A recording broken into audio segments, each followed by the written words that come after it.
What's good, y'all? Welcome back. Welcome back. Happy Monday. We had open round just kicked off this past weekend. I think both games were actually pretty good, besides like the blowouts and all. Obviously, pretty impressed with Hawthorne. Looked good against Sydney. Did what needed to be done. Actually, they watched the highlights of that. They look good. Hawthorne looked good. They I think they are going to be a force this season. Well, a lot of people predicted about Hawthorne. They're going to be a force this season. So big ups to them being Sydney pretty easily. I know Sydney tried to make it close a few times, but Hawthorne put away at the end. GWS being a calmer by like 50 points. I've not watched the highlights of that yet, but I will get to that today. Hawthorne look good, man. I have to go back to Hawthorne. They look good. Also, GWS being calm. I was kind of surprised about that. I thought calm was going to make like a statement starting off the season. But GWS has had nothing coming against Hawthorne, so big ups to them. It's gonna be a good year. Should be a fun year. Quick note. I forgot. I was gonna say something, but I forgot. Anyway, we are here on AFL Rules you didn't know existed. Shout out to my dog Kaylin. Oh, Craig Olsen, big time. He's been dropping these bangers, man, recently. I've been able to watch all of them, but he's been dropping some bangers. Anyway, all credit goes to him. Let's go and check it out. As always, boys and girls, don't forget to like the video and sub as well if you are new towards the channel. Make sure you do that. Should be a great year of AFL. Outside of that, man, let's get it. What happens when a player accidentally kicks a footy into the roof? Or what about when the umpire doesn't show up? These are 10 AFL rules you didn't know exist. And to begin this video, our first rule covers one of the rarest situations in the AFL, hitting the roof. Ow. If a player intentionally or carelessly kicks the ball into the roof, look at that, it's almost hit the roof. The opposition team is awarded a free kick. Whoa! If the ball hits the roof accidentally, a ball up is held directly beneath where the ball made contact with the roof. Do you know how strong you have to be able to kick the ball, touch the roof? I know like most AFL stadiums are like outside, but like those few are like indoor. You know how strong you have to be to kick the ball to hit the roof? Like that's pretty impressive. Like, God, like that's tough. Like that's hard. Like that's really hard to do. But I'll be mad. Like intentionally doing it, you have to be mad to do that, bro. You have to be pissed off. But this to do rule that. only applies to Marvel Stadium. That's what I thought. As It's it's like the 1 and only 2. AFL venue with a roof. At 38 meters high, hitting the roof would require some significant power, though Big Bash star Aaron Finch has managed to do it with a cricket ball. Finch hits the roof at Etihad Stadium. Whoa, that's believable. It's never happened in the AFL though. That's It'll be a believable. sight to behold when it eventually does. AFL players can get angry, and there needs to be a way to control this. If a player refuses to leave the field after getting a warning, free kick, and a report, their team will have to forfeit the match. Whoa. This rule stops players from challenging the umpires and acting in an ugly, unsportsmanlike manner, a bad look for the sport. Along with this, an increase in umpire dissent rules have put more power back into the umpire's hands, without fear of players retaliating. Dang. Moving on, Dang, and going this for next that. rule outlines what would unfold You make if an go bully the umpire refs. didn't show up for a game. It's never happened, but if it did, both AFL teams would have the option to nominate their own umpire and continue playing the match as usual. This would ensure that the match wouldn't need to be postponed. However, there is one slight catch. The final result of the match wouldn't be set in stone. The AFL would have the final say on whether the outcome of the match stood, meaning they could potentially overrule the result if they felt the absence of an official umpire rendered the game invalid. Oh, heck no. So if Brisbane played Collingwood, right, and they went by like 30, 40 points, but there was no officials, you tell me that game may not count? Is that what you're telling me? That game may not count? Oh, heck no, bro. So I'm assuming when they said like they have to choose the official, like is that like a fan? Is that a player? Like is that just a media member? Like who's the makeshift ref? Because I'm really interested to see that happen. I don't know why, but now I do want to see that happen this season.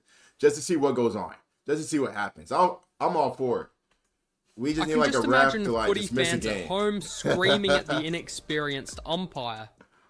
Now, the AFL, like any So I guess it is a professional ref there, sports just league, is inexperienced. very serious when it comes to hygiene. Ugh. I mean, we all saw that during the pandemic, with one fan getting fined 50 grand for running on the field during that time. But there's a rule that players must follow not just on the ground, but also You outside ain't of put it. deodorant on? According to this rule, clubs must ensure that players don't urinate in any areas other than the designated toilets, including dressing rooms or on the field. It doesn't matter whether it's before, during, or after the match, it's not allowed. That is like It's nasty. pretty common sense, but I didn't think the AFL would be so scared of That it is happening nasty. that they would write it into their official rulebook. The That's AFL has a very nasty. serious interchange process, with strict time limits for substitutions during the game. Once a player is ready to come off the ground, the team has 3 minutes to complete the interchange. If the 3-minute window expires, the team must seek new approval from an interchange steward to proceed with the substitution. This can lead to delays and problems, especially if the match is tight and in its closing stages. This rule ensures that substitutions are handled efficiently, preventing time wasting and ensuring the flow of the game. Okay. Not as bizarre as others, but definitely important. Yeah, that makes What sense. would happen Makes in the sense. event that an AFL match couldn't be completed? If the game is stopped before halftime and can't restart within 30 minutes due to reasons beyond either team's control, the match is declared a draw. Okay. This includes scenarios such as dangerous weather, I'm fine with that. I'm fine safety with that. concerns, or stadium malfunctions. However, if the stoppage occurs after Hold halftime, on. the scores at the time Didn't that happen last year? I think the Brisbane game, I forgot who we played, but I think there was like lightning. It was like last year or 2 years ago. I mean, there was like lightning going on, like the lights went out. I forgot if that was last year or not. I have to see, but I remember because we actually like went live for that game. I remember. time of the I stoppage remember. are considered final, and the match is concluded right then and there. Full stop. I personally couldn't Mason find any Cox. matches where this happened, so it's safe to say that with the AFL's rules, they've It prepared wasn't for like canceled, every it was like strange postponed for like scenario a few minutes. imaginable. Which is great for fans, as it guarantees them 9 matches around, 24 rounds a year, of pure awesomeness. This next rule is one that is rarely used, but when it's enforced, it can cost teams matches. You see, if a head count confirms a team has too many players on the field, the other team's captain is awarded a free kick and a 50-meter penalty. Okay. To make matters worse, the offending team loses all their points scored up to that moment. That's right, they start right back at 0. This actually happened in a 2017 NEAFL game between Sydney and GWS, when Brandon Jack noticed the Giants had 19 players on the ground and Dang. requested a head count. Calling for a head count is a risky play though, because if the opposing team has the correct number of players, the team requesting the count is penalised with a free kick. The requesting player can even be reported for time wasting if the umpire believes it was a tactic to delay play. That's crazy. This high risk, high reward rule is easily one of the AFL's most interesting. The AFL actually has a rule about replacement jumpers that many fans don't know. I just ate Clubs two, are required and to I have feel a like something in replacement my jumper teeth. available for every player with the same number they started I just with. ate. I If probably a should player brush my needs teeth to before. swap jumpers, they must wear the correct replacement. However, if for some reason a second swap is needed, wearing a different number is allowed, but the team runner must inform the umpires and the interchange steward. All I can remember relating to this is that one time Devon Robertson had his Guernsey ripped to shreds. Golly, yo. In an AFL rule that's pretty straightforward but hardly known, the home team is responsible for supplying 2 footballs before each match. I know The that. field umpires also inspect them to ensure they're suitable for play.